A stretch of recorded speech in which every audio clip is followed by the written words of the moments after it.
Du Père Tancret, précis de théologie ascétique et mystique, chapitre 3, suite.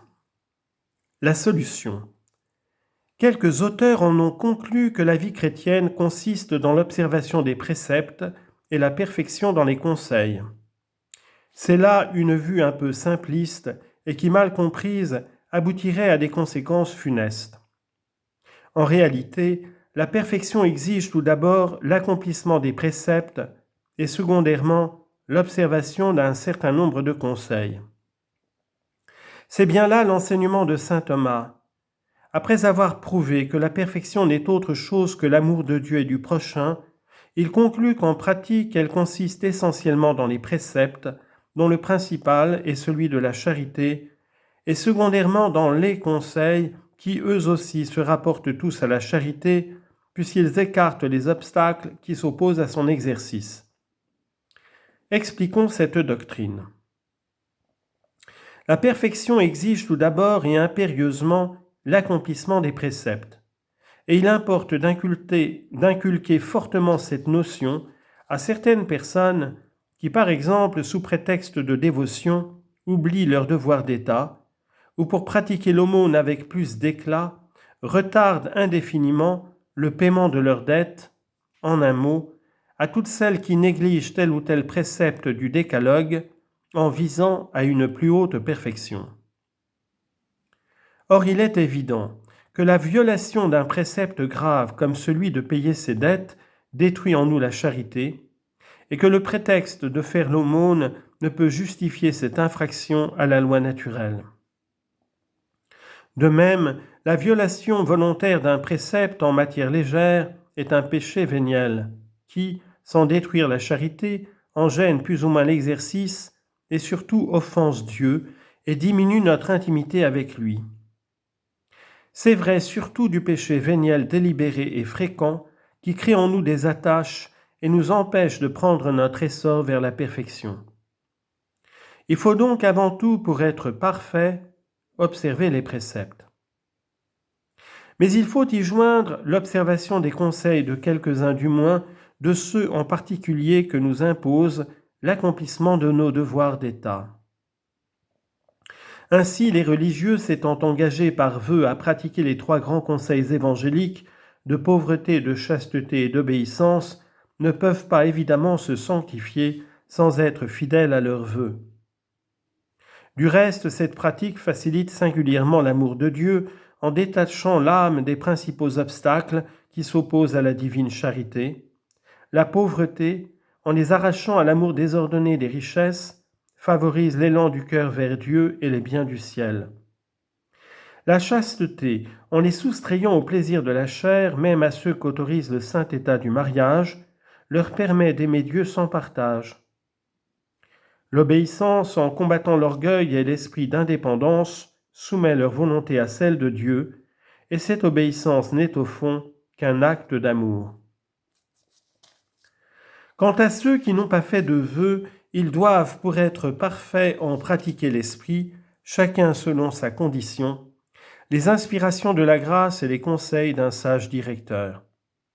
Ainsi, ils pratiqueront l'esprit de pauvreté en se privant de beaucoup de choses inutiles en vue d'économiser quelques ressources pour l'aumône et pour les œuvres, l'esprit de chasteté, même s'ils sont mariés, en usant avec modération et quelques restrictions des plaisirs légitimes du mariage, surtout en évitant avec soin tout ce qui est défendu ou dangereux. L'esprit d'obéissance, en se soumettant avec docilité à leurs supérieurs, en qui ils verront l'image de Dieu, et aux inspirations de la grâce contrôlées par un sage directeur. Ainsi donc, aimer Dieu et le prochain pour Dieu et savoir se sacrifier pour mieux accomplir ce double précepte et les conseils qui s'y rapportent, chacun selon son état, voilà la vraie perfection. Des divers degrés de perfection. La perfection a ses degrés et ses limites sur terre, d'où 2 questions. Premièrement, quels sont les principaux degrés de perfection ? Deuxièmement, quelles sont ses limites sur terre ? Les divers degrés de perfection. Les degrés par lesquels on s'élève à la perfection sont nombreux. Il ne s'agit pas ici de les énumérer tous, mais de marquer les principales étapes. Or, selon la doctrine commune exposée par saint Thomas, on distingue 3 étapes principales ou, comme on le dit généralement, 3 voies, celle des débutants, des âmes en progrès, des parfaits, selon le but principal qu'on poursuit. Au premier stade, le principal souci des débutants est de ne pas perdre la charité qu'ils possèdent. Ils font donc effort pour éviter le péché, surtout le péché mortel, et pour triompher des convoitises mauvaises, des passions et de tout ce qui pourrait leur faire perdre l'amour de Dieu. C'est la voie purgative dont le but est de purifier l'âme de ses fautes. Au second stade, on veut progresser dans la pratique positive des vertus et fortifier la charité. Le cœur étant déjà purifié et par là même plus ouvert à la lumière divine et à l'amour de Dieu.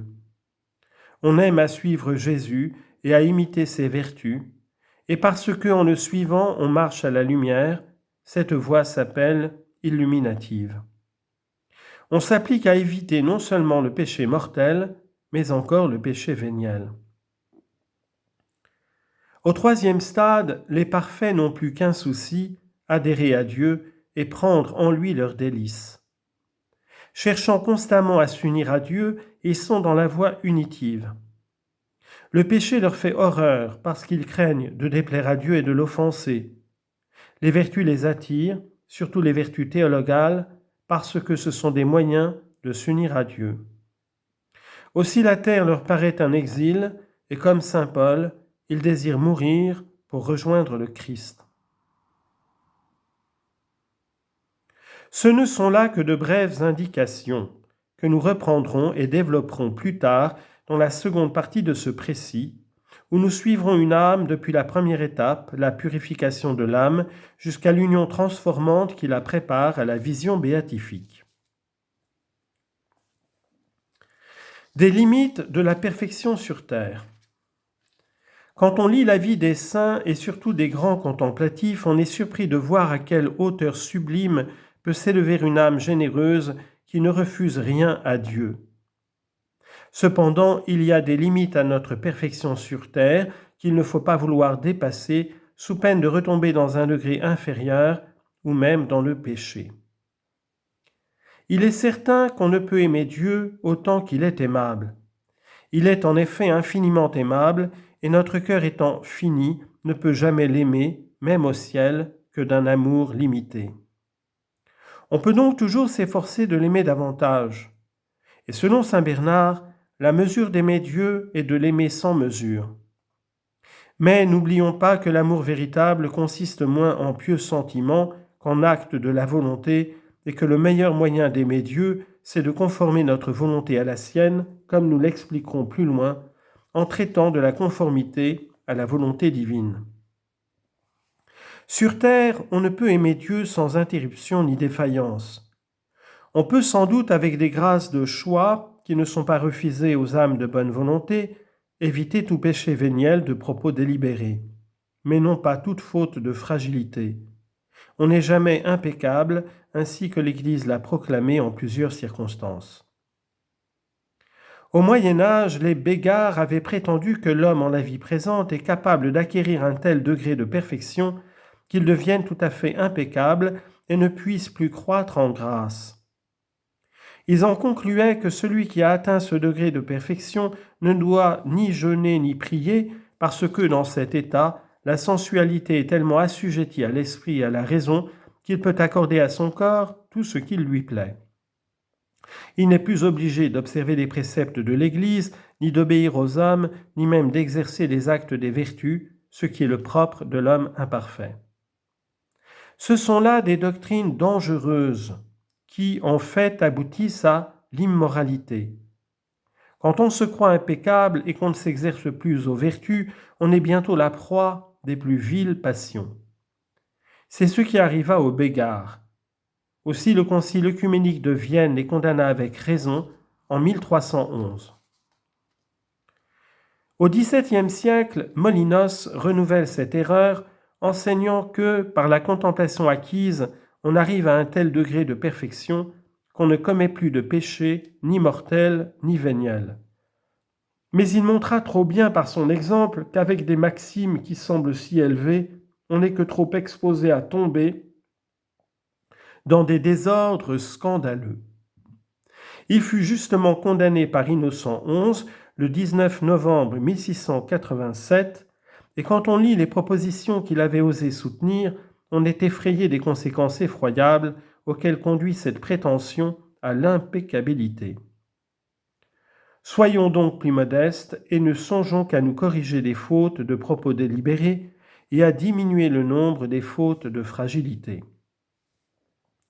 Sur terre, on ne peut aimer Dieu constamment, ou même habituellement d'un amour parfaitement pur et désintéressé qui exclut tout acte d'espérance. À quelque degré de perfection qu'on soit arrivé, on est obligé de faire de temps en temps des actes d'espérance. On ne peut donc d'une façon absolue rester indifférent à son salut. Sans doute il y a eu des saints qui, dans les épreuves passives, ont momentanément acquiescé à leur réprobation d'une façon hypothétique, c'est-à-dire au cas où elle serait voulue par Dieu, tout en protestant que dans ce cas, ils ne voulaient cesser d'aimer Dieu. Ce sont là des hypothèses qu'il faut généralement écarter, puisqu'en fait Dieu veut le salut de tous les hommes. Mais on peut de temps en temps faire des actes d'amour pur, sans aucun retour sur soi, par conséquent sans espérer ou désirer actuellement le ciel. Tel est par exemple cet acte d'amour de sainte Thérèse. Si je vous aime, Seigneur, ce n'est point pour le ciel que vous m'avez promis. Si je crains de vous offenser, ce n'est point pour l'enfer dont je serai menacé. Ce qui m'attire vers vous, Seigneur, c'est vous seul, c'est de vous voir cloué sur la croix le corps meurtri dans les angoisses de la mort. Et votre amour s'est tellement emparé de mon cœur que, lors même qu'il n'y aurait point de ciel, je vous aimerais. Lors même qu'il n'y aurait point d'enfer, je vous craindrais. Vous n'avez rien à me donner pour provoquer mon amour, car n'espérons pas ce que j'espère, je vous aimerai comme je vous aime. Habituellement, il y a dans notre amour de Dieu un mélange d'amour pur et d'amour d'espérance, ce qui veut dire que nous aimons Dieu et pour lui-même parce qu'il est infiniment bon et aussi parce qu'il est la source de notre bonheur. Ces deux motifs ne s'excluent pas, puisque Dieu a voulu qu'en aimant et en le glorifiant, nous trouvions notre bonheur. Ne nous inquiétons donc point de ce mélange, et en pensant au ciel, disons-nous seulement que notre bonheur consistera à posséder Dieu, à le voir, à l'aimer et à le glorifier. Alors le désir et l'espérance du ciel n'empêchent pas que le motif dominant de nos actions soit vraiment l'amour de Dieu. Conclusion. Ainsi donc, amour et sacrifice, voilà toute la perfection chrétienne. Or, avec la grâce de Dieu, qui ne peut réaliser cette double condition, est-il donc si difficile d'aimer celui qui est infiniment aimable et infiniment aimant ? L'amour qu'on nous demande, ce n'est pas quelque chose d'extraordinaire, c'est l'amour dévouement, c'est le don de soi, c'est en particulier la conformité à la volonté divine. Vouloir aimer, c'est donc aimer. Observer les commandements pour Dieu, c'est aimer. Prier, c'est aimer. Remplir ses devoirs d'État pour plaire à Dieu, c'est encore aimer. Bien plus, se récréer, prendre ses repas dans les mêmes intentions, c'est aimer. Rendre service au prochain pour Dieu, c'est aimer. Il n'est donc rien de plus facile avec la grâce de Dieu que de pratiquer constamment la divine charité et par là même d'avancer sans cesse vers la perfection. Sans doute le sacrifice paraît plus pénible, mais on ne nous demande pas de l'aimer pour lui-même. Il suffit de l'aimer pour Dieu, ou en d'autres termes, de comprendre que sur terre on ne peut aimer Dieu sans renoncer à ce qui est un obstacle à son amour. Alors le sacrifice devient d'abord tolérable et bientôt aimable. Est-ce qu'une mère qui passe de longues nuits au chevet d'un fils malade n'accepte pas joyeusement ses fatigues quand elle a l'espoir et surtout la certitude de lui sauver la vie ? Or, nous avons, nous, non seulement l'espoir, mais la certitude de plaire à Dieu, de procurer sa gloire et en même temps de sauver notre âme, lorsque par amour pour Dieu, nous nous imposons les sacrifices qu'il réclame. Et n'avons-nous pas, pour nous soutenir, les exemples et les secours de l'homme Dieu? N'a-t-il pas souffert autant et plus que nous pour glorifier son Père et sauver nos âmes?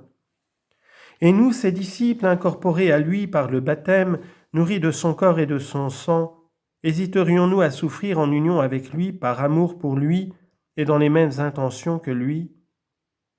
Et n'est-il pas vrai que la croix a ses avantages, surtout pour les cœurs aimants? Dans la croix est le salut, nous dit l'imitation de Jésus-Christ. Dans la croix, la vie, dans la croix, la protection contre nos ennemis, et dans la croix, une suavité toute céleste. Concluons donc avec saint Augustin. Pour les cœurs aimants, il n'est point de travaux trop pénibles, on y trouve même du plaisir, comme on le voit chez ceux qui aiment la chasse, la pêche, les vendanges, le négoce. Car quand on aime quelque chose, où l'on ne souffre pas, où l'on aime la souffrance. Fin de citation de saint Augustin, extrait de son traité du bon veuvage. Et hâtons-nous d'avancer par la voie du sacrifice et de l'amour vers la perfection, puisque c'est pour nous une obligation.